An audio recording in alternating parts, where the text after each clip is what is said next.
Cheio. Jezabel trouxe os deuses dela para dentro do povo de Israel. Assim, a história vai se repetindo, e a igreja que nasceu livre trouxe os deuses deles para dentro dela. A história é a mesma. A história se repete. A igreja nasceu livre. Livre. E aí deram um jeito de aprisionar a igreja novamente. Israel estava aprisionado. E o que aconteceu? Elias propôs um desafio. Levou os 400 profetas de Baal, os 450 profetas de Azera lá no monte. E falou: olha, nós vamos armar aqui o altar do holocausto. Dei-nos 2 bezerros. Escutem. Escolha um bezerro vocês. Escolha qualquer um dos 2 bezerros. Os bezerros eram iguais. Pode escolher. E eles escolheram o bezerro. Vai no altar, prepara a lenha, mas não meta fogo.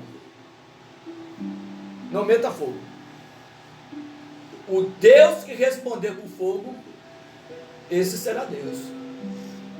E eles disseram: tá bom. Escolheram o bezerro, deixaram o outro para Elias. Botou o bezerro lá. Cortou o bezerro, matou o bezerro, derramou sangue e começaram a clamar. De manhã até meio-dia. Fala, Baal! Fala, Baal!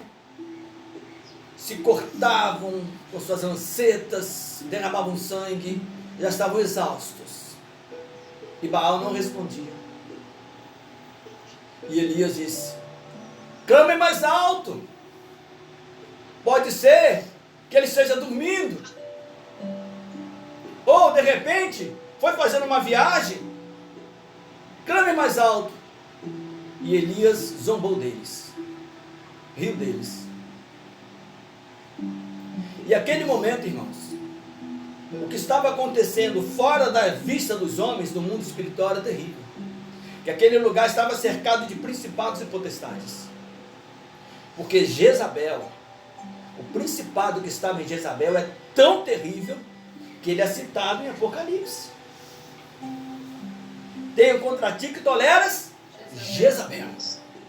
Não é a mulher, é o espírito de Jezabel. E o que é o espírito de Jezabel que nós precisamos entender? É quando pega práticas pagãs, práticas de Baal, práticas de Azera e coloca dentro do povo de Deus. E qual é a prática de Baal?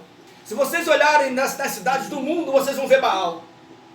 Campos tem Baal, todo lugar tem Baal. É aquele poste ídolo, aquele obelisco, está introduzido em todos os lugares. E quem reina no obelisco é Satanás. Ele está na ponta daquele obelisco. E quem comanda terrenalmente aquele obelisco é a maçonaria. É a maçonaria. A maçonaria cultua Baal. Então o que eles fizeram?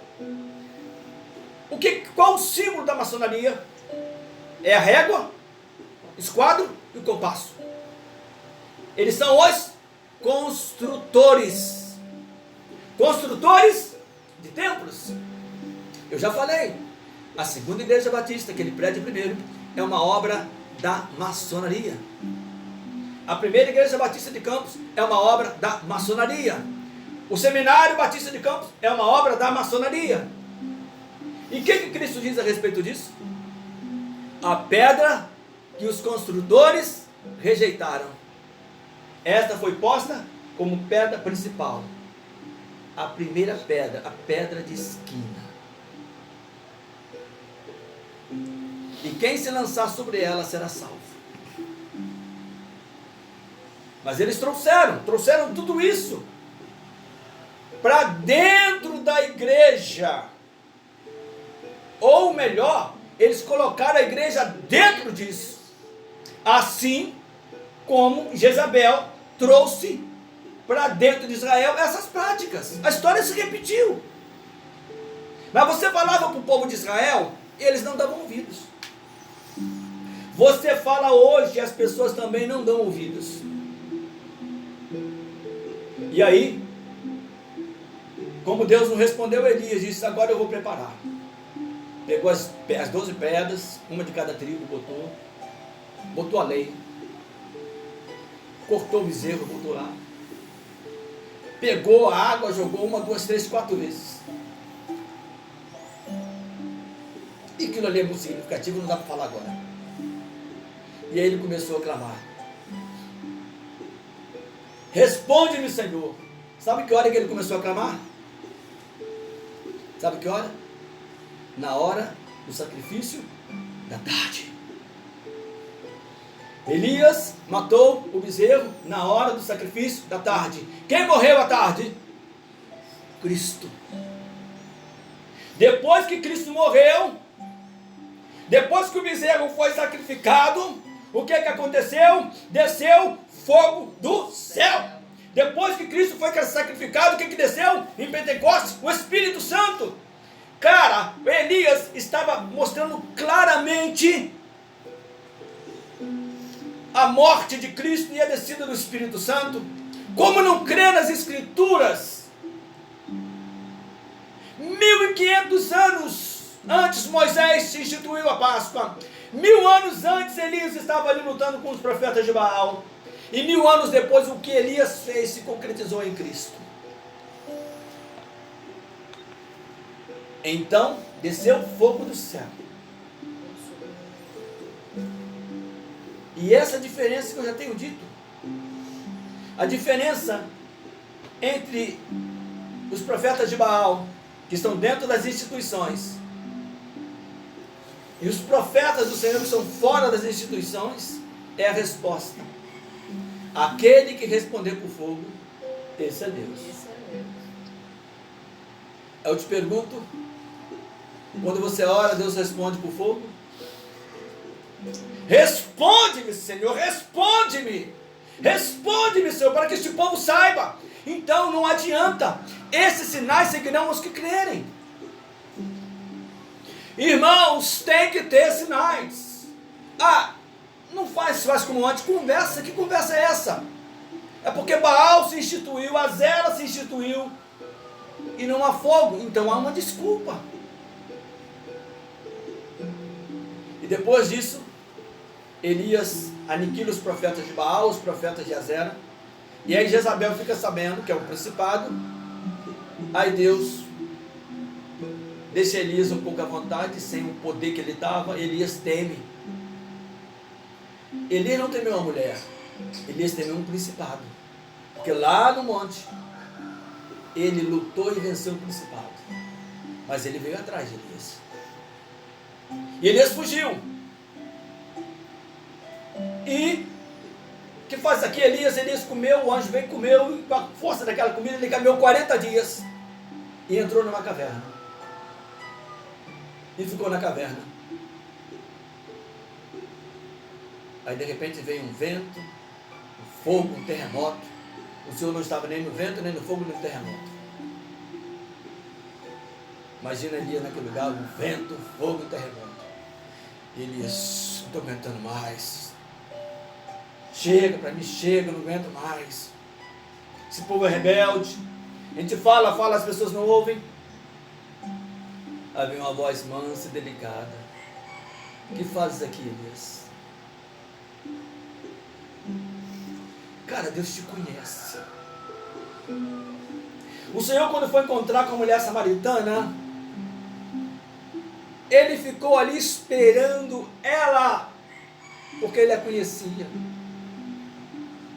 O Senhor, quando entrou naquele poço, e aquele homem estava 38 anos ali, ele foi ali porque ele já conhecia aquele homem. Ele foi atrás dos eleitos antes da fundação do mundo. Ele te conhece. Antes que houvesse mundo, ele já escreveu o seu nome no livro da vida. E Elias estava ali. Veja bem, Elias, depois de uma vitória tão grande, Elias se isolou. Por que eu estou falando isso? Porque vocês sabem, principalmente vocês que estiveram lá, vocês viram um milagre na beira do rio, no casamento da Carol. A nuvem colada no monte, negra. Fica aí. Eu na minha casa, quando eu levantei naquele dia, eu olhei para a nuvem, olhei para a chuva e falei: nuvem, chuva, hoje não. Hoje vocês vão chover em outro local. Hoje não. Sol, vento, não. E aí, apareceu aquele brilho de sol e de repente fechou o tempo e começou a chover. E eu fui lá para fora e falei: Senhor, o problema agora não é meu, é seu. Me perdoe a ousadia. Mas o problema não é meu, é seu. Eu já dei ordem à nuvem, à chuva, ao sol e ao vento. Agora é com o Senhor. Se eles desobedecerem, não vai ser mais a mim, mas vai ser o Senhor. Você não faz oração dessa se não for pelo Espírito. Você tem medo. E na hora, o sol não molestou, nem a chuva, nem o vento, nem a lua. E apareceu o arco de Deus. Vencemos!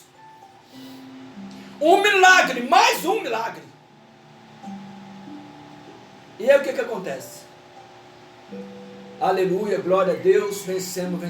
Você imagina a luta ali, irmãos? A luta no mundo espiritual. Porque o diabo estava ali, os principados. Não, nós vamos estragar isso aqui tudo. Não foi uma luta contra só a nuvem, foi uma luta contra os principados. Como foi lá no Rio Grande do Sul. Uma luta terrível naquele monte.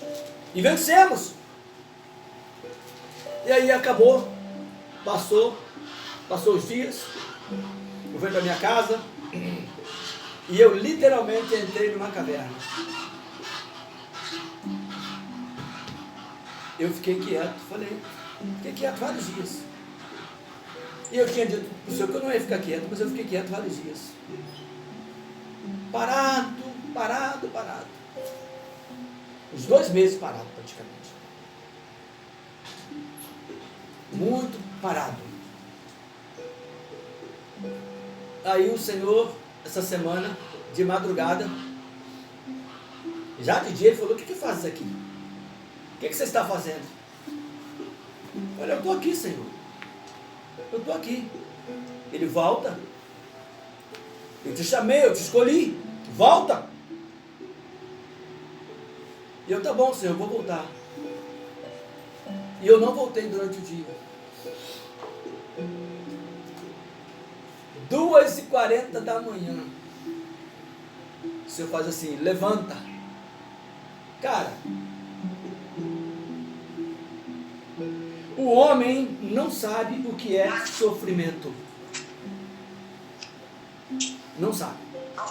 Na hora que ele botou a mão em mim de madrugada, eu dei um salto da cama. Eu abri a porta do quarto, eu abri a grade, fui lá para fora, perto da piscina. É uma coisa pavorosa. Peça tudo na sua vida, menos aquilo. É uma dor absurda na alma. É enlouquecedor. E eu disse: Senhor, eu não pensei que ia sentir isso de novo. Ele: pois é, eu estou te chamando, você não ouve. E a Bíblia diz que o Senhor açoita a quem chama por filho. E eu levei um açoite naquela noite, que eu pensei que aquilo não fosse terminar nunca. Aquilo é inexplicável. Só quem sentiu aquilo, como o apóstolo Paulo, Paulo sentiu isso, porque ele diz, olha, Paulo foi apedrejado, Paulo foi açoitado, 39 chibatadas 3 vezes, todo cortado, lá pela meia-noite ele glorificava o Senhor. Paulo, ele sofreu muito, e ele não reclamava, vocês prestem atenção nisso, Paulo não reclamava, mas quando isso que eu falo para vocês chegou em Paulo, Senhor, afaste isso de mim. Irmãos, é absurdamente terrível. Eu sei o que Paulo sentia, é a mesma coisa. É um troço tão pavoroso, mas tão pavoroso que não se consegue explicar com palavra humana, só sentindo. Imagina que eu passei 21 dias nesse estado. Só o Senhor para te manter vivo. E aí o que aconteceu? Eu fui lá para fora e falei, Senhor, me desculpa, mas eu estou de volta. Não faz comigo não, que eu não aguento isso não. E aí ficou, né? Aí depois que eu orei, rodei, que você não consegue parar. Você não consegue sentar, você não consegue deitar. Você não tem descanso. Aí eu entendo. Não tem descanso nem de dia nem de noite. Você não consegue ter descanso. Aí depois que eu orei, falei, Senhor. Aí agora tá bom. Aí tirou. Não tirou, ufa! Meu Deus do céu, faz comigo de novo não. Mas aí, sabe o que eu fiz? Senhor, muito obrigado. Obrigado porque o Senhor fez isso. Porque Ele só faz isso com os filhos.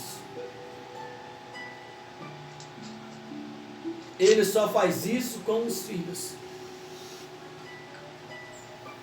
E Elias, naquela caverna, ele sentiu a mesma coisa. Elias ficou apavorado. E aqui, em Tiago, capítulo 1,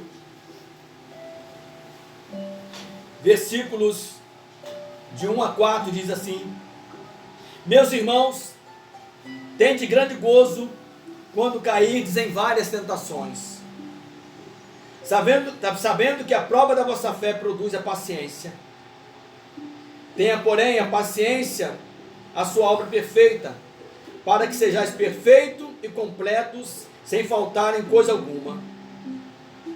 E se algum de vós tem falta de sabedoria, peça a Deus, que a todos dá liberalmente, e não o lance em rosto, e ser-lhe-á dada. Sabe por que esse povo está sendo destruído, essa geração está sendo destruída, consumida? Por falta de sabedoria. O meu povo é destruído por falta de conhecimento. Mas não o conhecimento que Salomão pediu. Porque Salomão pediu conhecimento e pediu bem. Mas como dissemos várias vezes, Salomão poderia ter pedido junto temor. Porque o temor do Senhor é o princípio da sabedoria. Se você teme ao Senhor, você se desvia do mal. Agora, se você tem sabedoria e não teme o Senhor, você cai como Salomão caiu. Ele foi para o lado do mal. Porque só a sabedoria pura não vale. Então nós temos que prestar atenção no seguinte: está tudo dentro de Israel, está tudo dentro da igreja, mas aquele que responder por fogo, este é o Deus. Então o Senhor precisa nos responder sempre com fogo. Por isso nós cantamos. Esse hino pareceu para mim como o último aqui. Eu não tinha preparado esse hino. Acende a chama que uma vez brilhou. Acende a chama, ó Pai. Nós não fomos chamados para viver a nossa vida.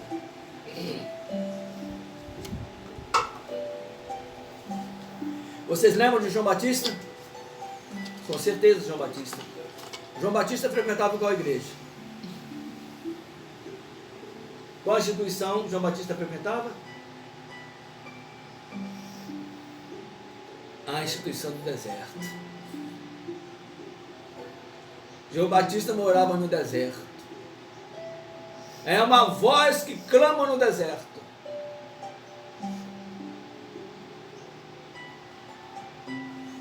Aí veio Cristo.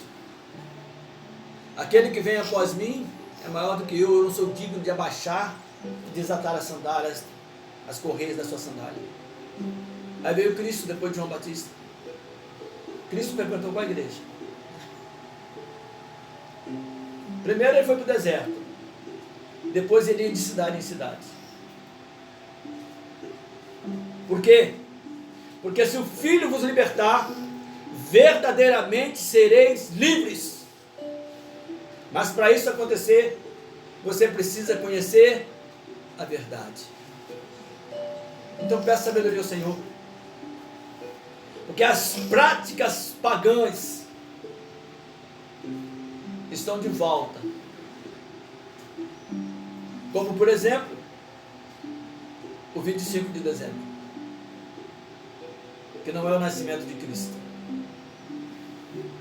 25 de dezembro é o nascimento de um principado, de um demônio.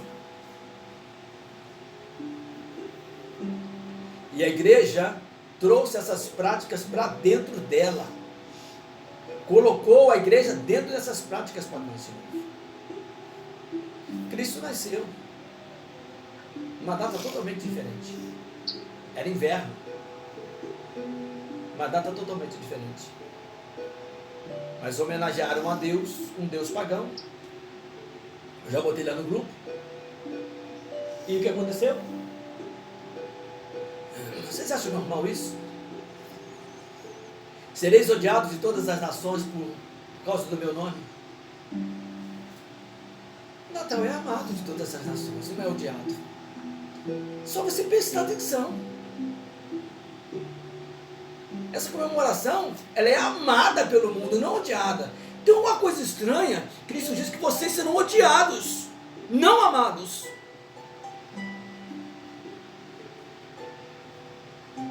Então nós temos que acender essa chama de novo. E dizer para o Senhor, responde-me, Senhor, para que este povo saiba que eu fiz essas coisas em teu nome e que tu és o meu Deus, o meu Altíssimo. Não podemos desistir nunca. Desistir jamais. Eu aprendi mais uma vez na disciplina do Senhor e eu louvo o Senhor por isso. Porque aconteceu o milagre. Depois do milagre ele mostrou que não foi por minha causa, foi por causa dele. Porque dele, por ele e para ele são todas as coisas. Glória, pois, a ele eternamente. Amém. Amém. Amém. Amém.